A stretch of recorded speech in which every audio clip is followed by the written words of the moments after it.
In this first foundation project, let's look at the workflow that you'd use when downloading, editing, enhancing and managing photos. So one of the first steps after shooting, and remember that when you're shooting we are advocating a complete RAW workflow here, so we're advocating that you would shoot in RAW whenever you can, and so you'd set your camera up in order to do that. Once you've finished shooting, then the next process is for you to download your images.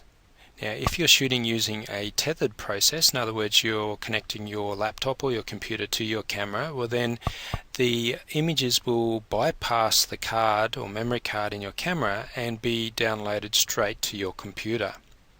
In which case all you need to do then is point the folder of the pictures, point to the folder of the pictures in the Bridge program, and you'll end up seeing the previews that you see here. However, if you've actually shot to a memory card, well then you'll need to import the images into Bridge or download them to your computer before that you will be able to start working with them. Now, with the new applications bar inside Bridge cs4, we have a little button here that we can click on in order to start up the Adobe Photo Downloader. Alternatively, you can click on File and go down to Get Photos from Camera. So you can either connect your camera to the computer, or you can connect a card reader and place your memory card inside the card reader. So here we'll go and select the card reader. We'll go to the Advanced Dialog, and this is the Advanced Dialog of the Adobe Photo Downloader. And here you'll see a bunch of different images that I've photographed on a stormy day of a sunrise. Now notice we have two ways of viewing these images with the Adobe Photo Downloader. We have the Advanced Dialog, which has all of the settings, and I quickly flicked the Advanced Dialog so I can preview all the images and see the images, select which ones I want to download. Or we have the Standard Dialog, which is smaller and has some basic settings, but all of these settings are available in the Advanced Dialog, so I would suggest you go straight to the Advanced Dialog. Here we can choose which images to be downloaded by just selecting with the checkbox in the bottom right hand corner of the thumbnail. So for instance, the first few test images that we see here, we'll choose not to use those, or not to download those. So essentially we'll just select those particular ones, deselect them rather, so that they're not downloaded. So here's the photos that we wish to download. Let's now look at some of the options that we have here. We need to select the location where these images are going to be downloaded to. And here you have a browse button so that you can click and locate the download folder on your hard drive. Keep in mind that you need to make a conscious decision about where these images are being downloaded to so that you can locate their physical location later. We can also choose whether to create a subfolder for each of the downloads. If you choose none, then no subfolder will be created. You can choose to create the subfolder based on any of these presets that you see here, which are essentially generated around date, or using a custom name as well. And you can just type the custom name in here. So this might be the shoot or the session that you've been working on, and you may wish to type that in here, and that will become the name of the folder. You can also choose to rename the files as they're downloading. So instead of using these default names here, dsc9498.jpg, you could actually choose to use a different name based on shot date, or based on custom name and shot date, in which case you can put in a custom name as well, or the same as the subfolder. So if we selected custom name and shot date, well then we can include the custom name here. If you're renaming your files, it's also a good work practice to select this option here as well. Preserve the current file name in XMP. So it will mean that the current name that you see underneath your thumbnail is actually saved off and as part of the file and can be searched for later. We then have a range of advanced options. The one that's pre-selected here is to open the files into Adobe Camera Raw once they're downloaded. But we can also choose to convert the files to DNG straight away and on the fly. This can save you time later, as DNG is a good format to store your RAW files in, and it'll save you the actual step of saving off the files as a DNG file later. But be warned, if you've got a lot of images, converting to DNG on the fly or as you're downloading or transferring can take a long time. So it'll essentially be a task that you would set going, go away, have a cup of coffee, come back, and it would be done. If you want to see your images quickly, well then don't select this option, download the files in their native format, and then do your convert to DNG later. We also have the option to delete the original files from the memory card after transfer. A lot of people use this option as it saves them the step of deleting the files later, but I would suggest that you don't use this option, that you would check to see that the transfer is completed correctly and that all the files are accessible on your hard drive before deleting them from the camera card. One really important step is to select this option here, Save Copies To. This is different to the location that you have above, but it allows you to browse and select an archive or backup folder that you can actually save copies of the images that you're downloading from your card directly during the transfer process. This means you will automatically save two versions of your important photos. So often I have this option selected and save the files to an external hard drive, in which case that hard drive is then stored off location so that I always have extra copies of my images.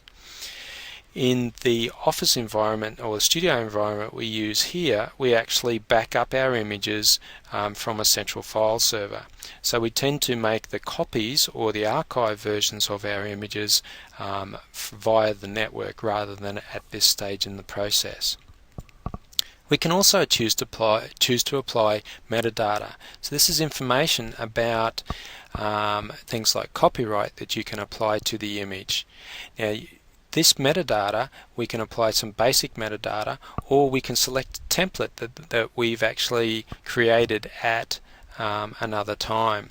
Now that template is created using the file info dialog inside Photoshop or inside Bridge, then saved off as a preset, and then will appear here in the Adobe Photo Downloader. Alternatively, you can type in your details here, and these will be applied to every image as the copyright creator and the copyright holder. Then all we need to do is click Get Photos, and the files will be transferred from your card down to your computer and be made available inside Bridge, ready for you to start working on them. Once you are viewing your files inside Bridge, it's a good time for you to spend some energy in actually managing or organizing your files. There's several different features available inside Bridge that will allow you to do this. For instance, we can use keywords, and keywords are the industry standard for searching for photos, and essentially they're single word descriptions of the content of the image. Most photo libraries use keywords as a part of the way they locate images with specific content. The keywords are stored in the metadata of the image itself. So for instance, when you go to a stock library, you'd often type in the subject description, beach or water or sunset or something like that, and it will come up with a bunch of images. This is based on the keyword descriptions applied to those images in the first place. We can apply, adjust and search for keywords in the Bridge dialog, and we can most of these activities are based around the keyword panel. If the keyword panel is not being displayed, then you can simply go to the window menu and select the keywords panel from the window menu to display it. To add a new keyword to a particular image, or to add a new keyword to start with, we can go down to the new keyword plus button at the bottom of the keywords panel and click on it, and then type in, for instance, we might want to call this keyword water. So we've added the keyword. We can then apply it to the image by selecting the image and then just clicking a checkbox to make sure that the water option is applied to that image. Notice if I flick to another image now, the water option isn't applied to that image. If I go over to the filter panel, I can then filter out the images that I have displayed in the content pane based on their keyword. Because I've only applied water to one of the images, when I click on the keyword water, I only get one option displayed. If, however, I click on Lightroom, I'll get all of these options displayed, or Coles Bay, I'll get these two options displayed. If I click on Adventure, I will get these. If I want to get multiple images, I can then select, say, water and Tasmania, and I will get all the images that have both water, Tasmania, or adventure being displayed. So it's a very easy and quick way for you to actually apply keywords to your images. Another way of organizing your files is by applying a rating. So for instance, if I just move under this image here, you'll notice that we have some small stars sitting under the image. I can click on, say, 3, and 3 stars will be applied to that photo. I can then click on the next one and click on 3 for this one as well, or multi-select several images and click 3, and all of those images will have 3 stars applied to them. If I then go over to my filter panel, I can click on the 3-star rating, and only the images that I have in my collection or in my library will actually display the ones that have 3 stars. If I click on the 5 stars as well, so we have a tick on 5 stars and 3 stars, well then we will see all of the images with 3 stars and 5 stars. If I remove the ticks, then we'll see all of the images whether they have 5, 3 or no stars. And the last way that you will find that's helpful to organize your photos is using the label option that you see here in the label menu. Down here we have select, second, approve or review. You can change any of these labels based in the preferences settings. But if I click on one of those, you notice it applies a color to the image and to the image label. So if I go and select an approved, you notice it's green. If I select this one here, which is red, we can see a difference between the two images immediately inside Bridge. So it's a great way for you to go through and make changes or edits to your images, and then apply a label to those. You'll notice that there is actually keystrokes that will enable you to apply these labels quickly to images, so that you can make a difference between the ones that are approved or selected. And if we have a look in the filters panel and we have a look at the labels entry in the filters panel, you can quickly get a subset of the images that are labeled using different settings as well. Finally, if you want to remove all of the options that you've been using for filtering and you want to display all of the photos again, then simply come down and click on the clear filter button in the bottom right hand corner, and that will then just remove all the filter ticks that you have clicked, and will display all of the images that you have in the selected folder that you're working with. So let's go and actually start to make some image adjustments. Now remember, we're working a full raw workflow here.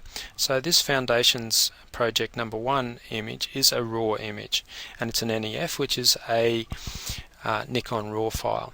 So if I just click on it in the content pane, first of all notice that inside Bridge we can actually preview how sharp an image is without having to open it in the first place by just clicking on the preview image inside the preview pane, and you can adjust and make that preview bigger or smaller by using the plus or minus keys on your keyboard. And this enables you to look at the image itself and check its sharpness without having to open it. To remove the loop, we can just click on it again and it will be removed from display. If we right click on this image, we can choose to open it directly into Photoshop. Now because it's a RAW file, it will open up in Adobe Camera Raw first. However, if we wish to open the file directly into Adobe Camera Raw and not actually open it into Photoshop, then we can select this option from the menu. Notice it's opened directly into Camera Raw, and I'm just going to turn off the highlight and shadow warnings for the moment so that they're not too distracting. The first thing that we're going to do is just make some adjustments in terms of cropping and rotating. And we can do that using the crop tool here to start with. First of all, if I click on the bottom right hand corner of the crop tool, notice that we can actually select an aspect ratio or format to crop to. So as I'm dragging out the crop tool now, it will only ever work or set up a crop that's based on the format that I have selected. In this case 3:4. If I clear the crop and go back and just select normal, then I can make crops any format that I wish.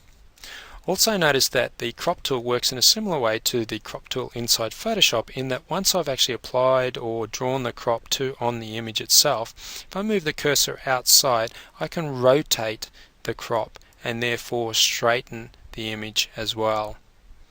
This image doesn't need any of those kind of changes, so I'll just click Clear Crop.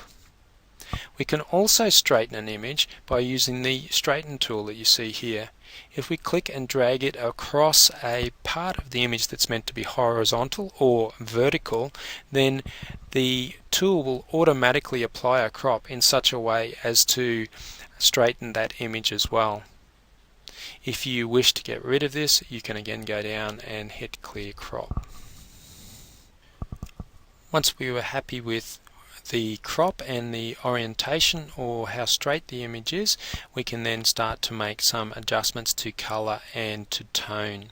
So I'll just go back to the zoom tool here, and we'll start off with the basic pane on the right hand side of the histogram.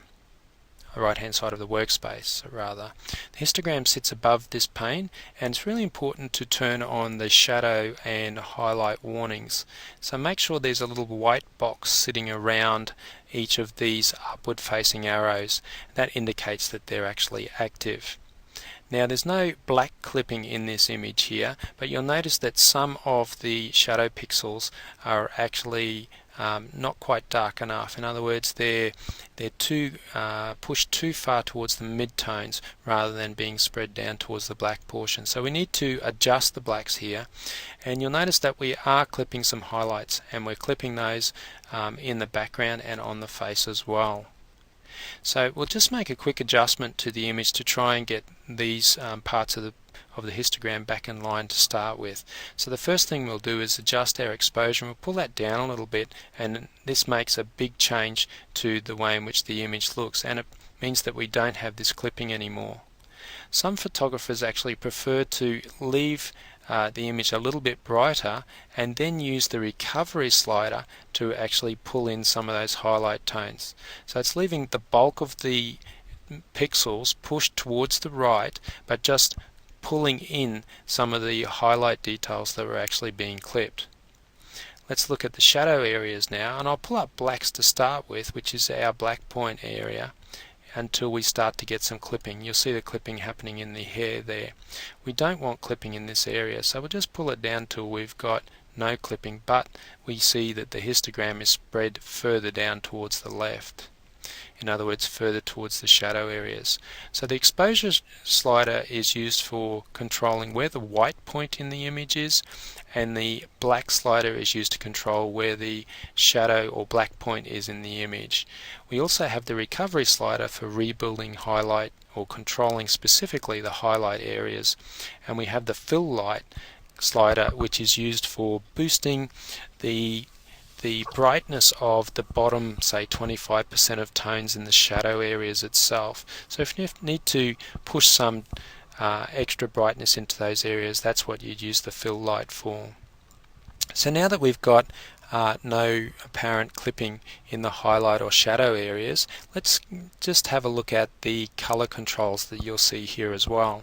First of all, we've got the overall color of the image, and this is called white balance. At the moment it's set to as shot, so this is what was set in your camera at the time of shooting, but you can actually change it according to the type of light source that you're working with. So for instance, if you photograph this under a tungsten light and you selected that option, I'll just turn off the highlight and shadows for a minute, clipping warning, so you can see the change in color. You notice the image has gone a whole lot bluer. That's because tungsten light has a lot of yellow in it, so this is to try and counteract the yellow in the light source itself. We'll flick back to as shot. We also have the option to select auto, which instructs Adobe Camera Raw to try and find a good setting for the image that provides neutral tones. Now, as with most auto options, it doesn't necessarily provide you with the best example or the best results. So we have a couple of other tools as well. We have the temperature slider here, which moves from blue to yellow, and it is based around color temperature. So if you know the color temperature for your light source, say for instance it's daylight, which is 5500 Kelvin, well then you can plug that in straight away, and that will give you a matching of the color temperature of your light source and the settings here in Adobe Camera Raw. If however you are also shooting under fluorescent or strip lighting, then you might need to adjust the green or magenta cast in your image as well, and the tint slider is good for doing that. The final control we have is the white balance tool. And if we click on the white balance tool, and in this instance click on the background, which is meant to be neutral, well then it will adjust all of the colors within the image in order to get the area that you clicked on to equivalent amounts of red, green and blue. Now you can see in the just below the histogram that by clicking on the background, we've actually been able to neutralize the background so it has even amounts of red, green and blue, 228.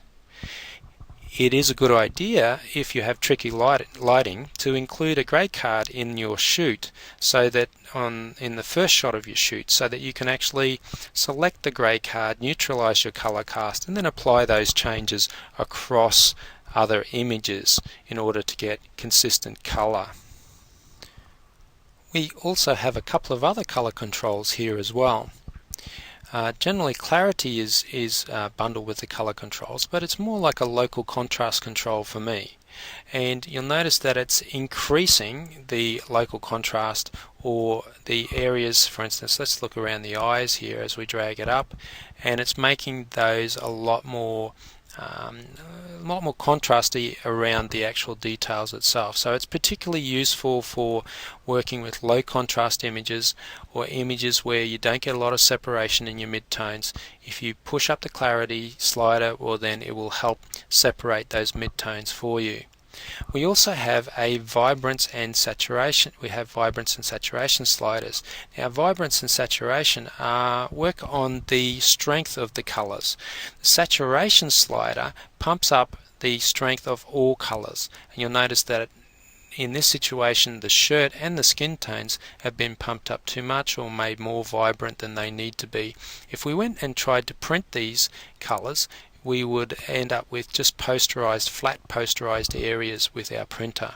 So the saturation control is a very blunt instrument for changing or adjusting the colors in our image, and it's not particularly useful in that it applies the same level of change to both saturated and desaturated or pastel colors. Vibrance, on the other hand, it provides a little more control over the colors in our image, in that it tends to protect Caucasian skin tones and also not apply changes to colors that are already overly saturated. We also have some more sophisticated color controls over at the HSL grayscale pane. So here we can make adjustments specifically to particular color ranges. So here we can adjust the color of the red or the hue of the red in the shirt, or we can adjust, if we click to the saturation tab, how saturated that red is, just that red, and notice other parts of the image isn't changing when I'm making this adjustment. Or if we flick to the luminance tab, we can adjust how dark or dense that part or those red tones are. So more sophisticated control is available for specific color ranges in the HSL pane that you see here. Let's go back to the basic area or the basic tab again. At the beginning of this tutorial, we actually started out by reducing some of the problem areas or adjusting some of the clipping areas of the image. Now, we'll just pull vibrance down a bit, it's a bit bright. Now, let's just revisit these tonal controls and see how we can make some more adjustments to the image itself.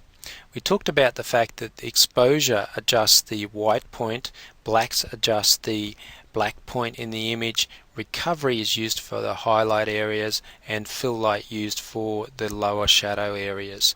So you'll see around the nose here that we still have a problem with some areas being clipped. So if we just push up recovery a bit, you'll notice that that is resolved in this image, no problems at all.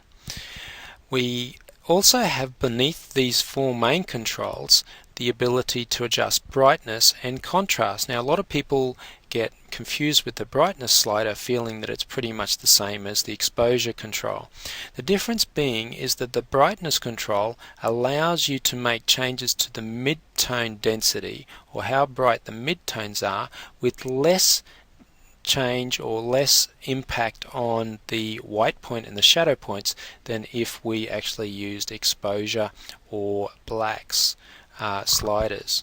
Contrast adjusts how contrasted the image is in the mid-tone areas. So again, it's an adjusting of the values between the two white points. It's not to say that big changes of these two sliders won't actually cause the image to clip.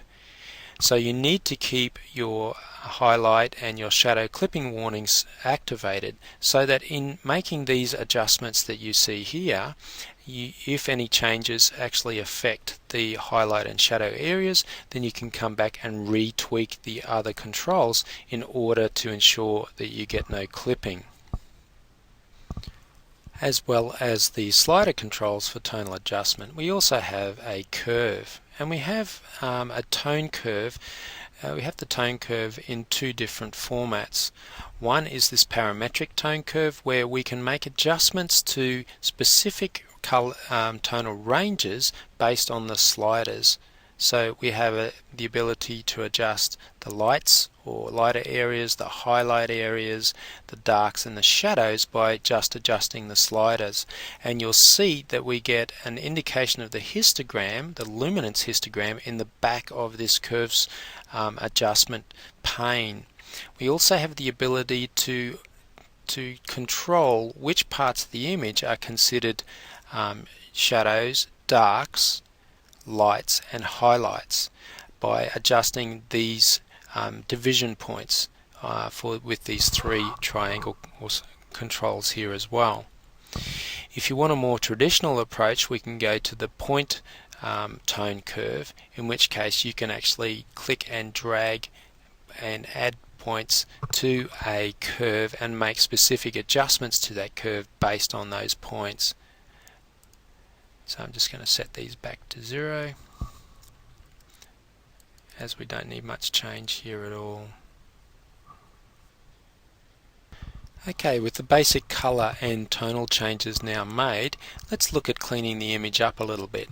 So one of the great things about working with Adobe Camera Raw and Lightroom at this point in its development is that we now have some really cool tools that we can use for doing things like spot removal.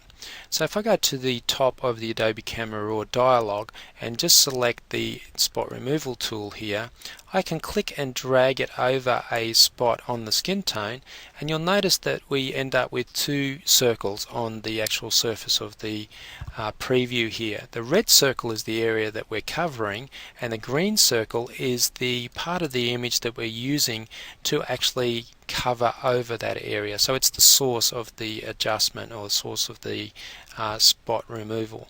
And these two circles will be applied to the image. One is based on where you click and drag if you wish to increase the size of the circle, and the other one is placed automatically. If you wish to adjust what part of the image is being used as a source, or adjust where the what spot is being painted over or covered over, then you can click on either of the two circles and actually move them about the screen as well.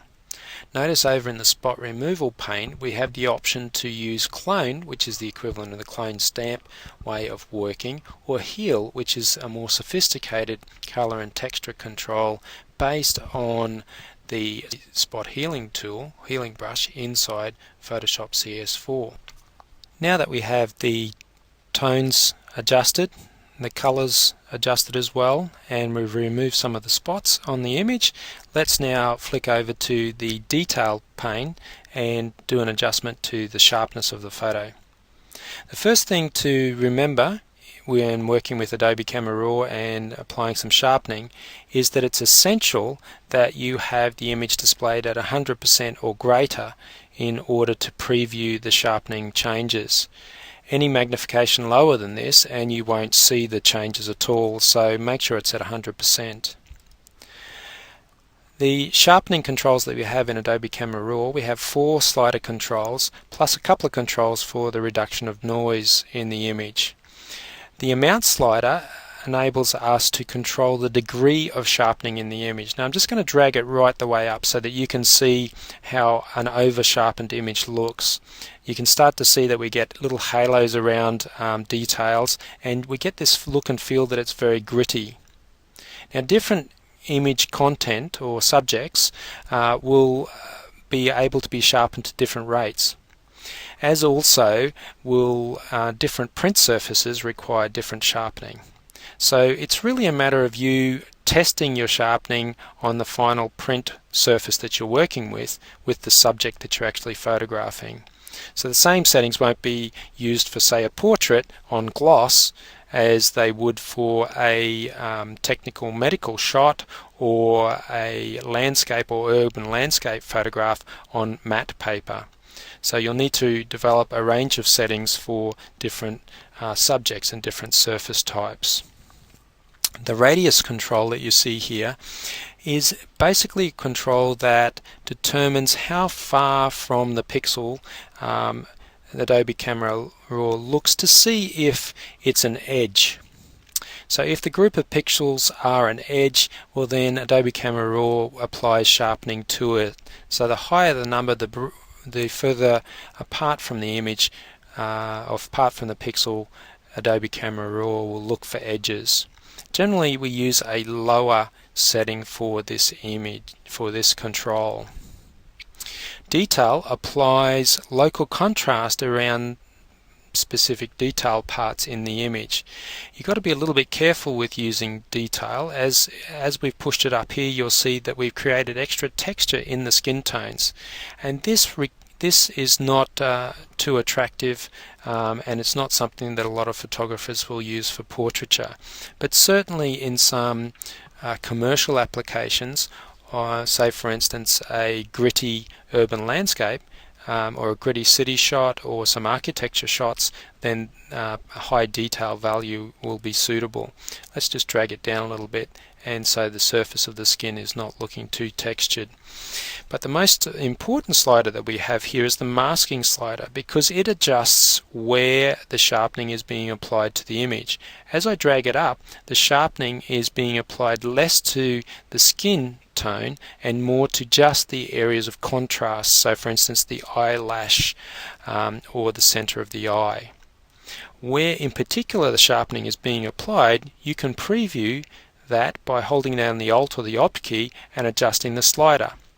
As I drag it to the right, you'll notice that just the edges, the contrasty edges of the image are showing up as white against a black background. It's the white areas that the sharpening is being applied to. As I drag the masking control back down to 0, you'll notice that it's completely white. In other words, the sharpening is being applied to the whole of the image. So we can use this masking control to actually selectively apply the sharpening to just the edges of the picture. The other controls, amount and radius and detail, you can also preview their effects holding down the Alt or Opt key. So you can see the changes that are being made holding down the Alt or Opt key as you see a grayscale version in the preview when you're holding down the Alt or Opt key and you're moving the slider controls. The luminance noise reduction slider enables you to remove the grayscale noise that's associated with long exposures or high ISO values. Be a little bit careful about using too much luminance, as it can flatten out detail in your image as well. As this image is taken on ISO 200 at a 60th of a second, we don't have a lot of noise in the image itself, so we won't need to use either of these two controls with this particular photo. Color noise reduction is more the random red, green and blue pixels that you get in shadow detail, again with high ISO or long exposure. Once you've completed your work with applying sharpening to the image, we can now save the image off. We can do that by going over to the left hand side and clicking the Save Image button. Here we have the ability to save the image off as DNG, which is Adobe's open source RAW file format, JPEG, TIFF or as a PSD. Now any format other than DNG, and the file will be converted from its RAW base to a flat file format. So we'll lose the ability to make changes to the RAW file if it's anything other than DNG. If instead of saving the file you hit Done, you will apply the changes to the image, that is the original RAW image, and this will update the thumbnail in Bridge and keep those settings in either the Bridge or Adobe Camera Raw database or an associated sidecar file. Either way, you'll be able to make adjustments to those settings, and also you'll be able to completely remove them if you wish, all non-destructively. If I hit cancel, then the image will be closed and none of the settings will be applied. If I hit the open image button, well then the picture will be opened up inside Photoshop and all of the changes applied to the image. But the image will be converted from RAW file to a PSD flat file document. If however I hold down the Shift key, you'll notice that this option changes to